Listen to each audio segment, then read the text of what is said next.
Hello everyone, this is Jyoti here. आज की video में हम करेंगे एक और आईपीओ का रिव्यू जो 14 फेब से ओपन होने वाला है और ये आईपीओ है quality power electrical equipments limited. अब इस आईपीओ की सभी डिटेल्स की आज की वीडियो में हम बात करेंगे। कंपनी के बिजनेस मॉडल, इसके फाइनेंशियल्स सब कुछ चेक करेंगे और इसके साथ देखेंगे कि इस आईपीओ में किस तरीके की लिस्टिंग बेनिफिट होने के चांसेस हैं, जिसके बेसिस पे डिसाइड कर सकें कि इसमें अप्लाई करना है या नहीं। अब जैसा कि हम देख रहे हैं कि मार्केट फ़िलहाल सेटल होने की कोशिश कर रहा है। काफ़ी नीचे मार्केट चला गया था, अब थोड़ा सा स्टेबल होने का कोशिश कर रहा है। तो ऐसे में इस वीक में टोटल 3 आईपीओज आए हैं। अब क्वालिटी पावर आईपीओ को डिटेल में समझने से पहले अगर फर्स्ट 2 आईपीओ के ऊपर थोड़ा सा हम डिस्कस करें तो जो पहला आईपीओ आया था एजेक्स का आईपीओ, उसमें भी मैंने आपको बताया था कि उसमें अगर आप थर्ड डे में उसमें डिमांड देखने को मिलती है और वो 5 टाइम सब्सक्राइब होता है तो ही आप अप्लाई करें। और ऐसा ही हुआ। फर्स्ट 2 डेज़ में अगर आप वहाँ पे देखेंगे तो वो टोटल 1 टाइम भी सब्सक्राइब नहीं हुआ था, लेकिन थर्ड डे में अचानक आप देखोगे तो वो 6 टाइम से ज़्यादा सब्सक्राइब हो गया। तो वैसे तो उसमें डिमांड देखने को हमें थर्ड डे में मिली और लिस्टिंग एंड की बात करें तो सिर्फ 1% तक का लिस्टिंग एंड देखने को मिल रहा है, लेकिन क्योंकि डिमांड आई है तो वहाँ पे थोड़ी बहुत लिस्टिंग एंड जो है वो देखने को मिल सकती है। दूसरा जो हमारा आईपीओ है वो है हेक्सावेयर का आईपीओ। अब यहाँ पे भी मैंने आपको सेम थिंग बताई थी, क्योंकि मार्केट का कंडीशन ऐसा है कि ग्रे मार्केट प्रीमियम के बेसिस पे जो लिस्टिंग गेन है वो देखने को नहीं मिल रहा है। सेम थिंग हेक्सावेयर में भी आप देखोगे तो वहाँ पे कुछ भी लिस्टिंग बेनिफिट देखने को नहीं मिल रहा है। लेकिन एक्सपर्ट वगैरह के हिसाब से देखें तो उनका मानना है कि ये कंपनी बहुत अच्छी है, बिजनेस मॉडल इसका काफ़ी अच्छा है, फाइनेंशियल्स अच्छे हैं, तो लॉन्ग टर्म के लिए कंपनी अच्छी रह सकती है। लेकिन सिर्फ अगर लिस्टिंग बेनिफिट के हिसाब से आप अप्लाई करने के लिए सोच रहे हैं तो बी कॉशियस। तो यहाँ पे भी आप देखोगे तो फर्स्ट 2 डेज़ में कुछ खास सब्सक्रिप्शन देखने को नहीं मिली है। नाउ अब देखते हैं थर्ड डे में इसमें किस तरीके की डिमांड आती है। तो आप अप्लाई करने की सोच रहे हैं तो यहाँ पे भी आप थर्ड डे के मिड डे तक वेट करें। 5 टाइम के ऊपर सब्सक्राइब होता है तो आप इसमें कुछ डिसीजन लें। नाउ अब करंट वीडियो पे हम आते हैं। करंट जो हमारा आईपीओ है उस पर हम आते हैं, जो कल मीन्स 14 फेब से ओपन होने वाला है और quality power electrical equipments limited का आईपीओ। तो सबसे पहले हम इसके बिजनेस मॉडल से स्टार्ट करेंगे। तो ये कंपनी जो है पावर सेक्टर की कंपनी है। 2001 में ये कंपनी इनकॉर्पोरेट हुई थी और ये HVDC means high voltage direct current and facts means flexible AC transmission system के लिए इक्विपमेंट्स मैन्युफैक्चर करती है, जो रिन्यूएबल एनर्जी सोर्सेज को पावर ग्रिड से कनेक्ट करने में हेल्प करता है। इसके अलावा company reactor, transformer, converter, grid interconnection solution जैसी सर्विसेज प्रोवाइड करती है on global basis. Means company का जो बिजनेस है वो ग्लोबल लेवल पे फैला हुआ है एंड 250 से भी ज़्यादा इनके कस्टमर्स हैं। और वैसे ये बात करें तो ये एक इंडियन बेस्ड कंपनी है जिसके मैन्युफैक्चरिंग यूनिट जो है वो महाराष्ट्र एंड केरला में है। अब इस आईपीओ से रेस किए हुए पैसों को company Mehru electrical and mechanical engineering private limited को एक्वायर करने के लिए यूज़ करने वाली है। इसके अलावा कुछ कैपिटल एक्सपेंडिचर रिक्वायरमेंट्स के लिए न्यू प्लांट्स एंड मशीनरीज खरीदने के लिए भी यूज़ करने वाली है और कुछ जनरल कॉर्पोरेट पर्पसेस के लिए यूज़ करने वाली है। तो ये ऑल ओवर कंपनी का बिजनेस मॉडल हो गया। अब हम इसके फाइनेंशियल्स को देखते हैं, देन आईपीओ की डिटेल्स की बात करेंगे। कंपनी के फाइनेंशियल्स को आप यहाँ से अगर देखेंगे तो असेट पे अगर सबसे पहले हम ध्यान दें तो मार्च 2022 से यहाँ पे डेटा अवेलेबल है, जहाँ पे देखेंगे कि कंटिन्यूसली इसके असेट में ग्रोथ देखने को मिली है।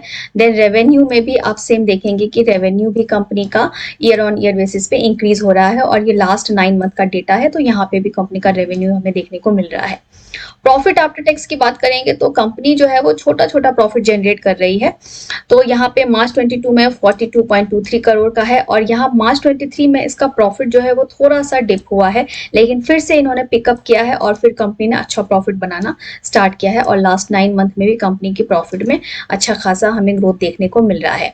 नेटवर्थ भी कंपनी की इंक्रीज हो रही है। कंपनी ने रिजर्व सरप्लस भी अच्छे मेंटेन किए हुए हैं और यहाँ पे कंपनी की थोड़ी बहुत बोरोइंग्स भी हमें देखने को मिल रही है। नाउ हम इनके अगर रिटर्न रेशियोज की बात करें तो कंपनी के रिटर्न रेशियोज हम यहाँ से देख सकते हैं। तो ROE देखेंगे 29.15% का, ROCE 19.20% का है, तो क्वाइट गुड। ये दोनों 15% से ज्यादा है, ये अच्छा साइन है। डेट इक्विटी रेशियो आप देखेंगे तो ऑलमोस्ट कंपनी डेट फ्री है। रिटर्न ऑन नेट वर्थ 29.15% का है, पैट मार्जिन 16.74 का है और PE रेशियो इसका 55 0.28 का है। और अगर इस इंडस्ट्री की सेक्टर की पीई की बात करो तो वो 50 के आसपास है। तो उसके बेसिस पे कंपनी का जो पीई रेशो है, जो वैल्यूशंस है, वो भी फेयर वैल्यूशंस पे है। अब आईपीओ की डिटेल्स की बात कर लेते हैं। आईपीओ ओपन होने वाला है 14 फेब से, 18 फेब को ये क्लोज हो जाएगा। 21 फेब को इसकी लिस्टिंग हो जाएगी एक्सचेंज पे। फेस वैल्यू इसका ₹10 पर शेयर का है। 425 पर शेयर इसका प्राइस बैंड रखा गया है, तो हायर कट ऑफ पे आपको अप्लाई करना होता है। एक लॉट में 26 शेयर्स रहने वाले हैं। टोटल इस आईपीओ का जो साइज है वो है 858.70 करोड़ का, जिसमें से 225 करोड़ का फ्रेश इशू है एंड बाकी से 633 करोड़ का यहाँ पे ऑफर फॉर सेल है। अब रिटेल कैटेगरी के लिए यहाँ पे 10% शेयर्स रिजर्व रखे गए हैं। तो यूजुअली 35% शेयर्स रिजर्व रखे जाते हैं, लेकिन जो लॉस मेकिंग कंपनीज होती है वहाँ पे सिर्फ 10% शेयर्स ही ऑफर किए जाते हैं सेबी के रूल के अकॉर्डिंग, क्योंकि वहाँ पे रिस्क ज़्यादा होते हैं। लेकिन ये एक प्रॉफिट मेकिंग कंपनी है, लेकिन स्टिल अगर लास्ट 3 ईयर्स में देखें तो इन्होंने 50 करोड़ से ऊपर का प्रॉफिट जो है सिर्फ 1-2 बार ही बना के दिखाया है। कंटिन्यूसली जब 3 साल तक कंपनी 50 करोड़ से ज़्यादा का प्रॉफिट बना के दिखाती है तो वहाँ पे वो 35% शेयर्स जो है वो ऑफर कर सकती है। लेकिन अगर कंटिन्यूटी में इसको देखेंगे तो 50 करोड़ से ऊपर का प्रॉफिट इनका जो है लास्ट ईयर ही दिखा है। तो इसीलिए यहाँ पे सिर्फ 10% शेयर्स जो है वो रिटेल कैटेगरी के लिए रिजर्व रखे गए हैं। अब बात कर लेते हैं इसके ग्रे मार्केट प्रीमियम की। तो इसका ग्रे मार्केट प्रीमियम लास्ट 3-4 से डेट अगर हम चेक करें तो वो गिरता ही जा रहा है। अब आज की डेट में इसका जो ग्रे मार्केट प्रीमियम है वो है सिर्फ 16 का। इसके बेसिस पे 3-4% तक की ही लिस्टिंग बेनिफिट आपको देखने को मिल सकती है। पहले अगर 2-3 दिन पहले की बात करें तो वहाँ पे या इसका ग्रे मार्केट प्रीमियम 32 का था, लेकिन अभी यह काफ़ी कम हो गया है। लेकिन अगर हम ऑल 3 आईपीओ जो इस वीक में आए हैं अगर उससे कंपेयर करें तो सबसे ज़्यादा ग्रे मार्केट प्रीमियम और लिस्टिंग बेनिफिट इसी आईपीओ में देखने को मिल रहा है। लेकिन स्टिल मार्केट अभी भी जो है डाउन है, स्टेबल होने की कोशिश कर रहा है, ऐसे आईपीओज आ रहे हैं। तो यहाँ पे भी मैं आपको यही बोलूँगी कि बेटर है कि आप तुरंत इसके लिए अप्लाई ना करें, 3rd डे तक वेट करें। 3rd डे के सिनेरियो को देख के अगर इसमें डिमांड देखने को मिलती है, 5 टाइम्स सब्सक्राइब होता है, तो ही आप डिसाइड करें कि इसमें अप्लाई करना है या नहीं। और अगर आप आईपीओ में अलॉटमेंट के चांसेस बढ़ाना चाहते हैं तो मैक्सिमम डीमैट अकाउंट से आईपीओ के लिए अप्लाई करिए। और डीमैट अकाउंट खुलाना है तो लिंक हमारे डिस्क्रिप्शन बॉक्स में है, आप चेक कर सकते हैं। इसके अलावा अगर आप खुद भी अपनी एनालिसिस लगाना सीखना चाहते हैं तो उसके लिए आप क्लासेस कर सकते हैं। क्लासेस कैसे, कहाँ से ज्वाइन करनी है उसकी डिटेल्स भी हमारे डिस्क्रिप्शन बॉक्स में आप चेक कर सकते हैं। और म्यूचुअल फंड रिलेटेड भी आपको कोई गाइडेंस चाहिए तो उसके लिए भी आप हमें कॉन्टेक्ट कर सकते हैं।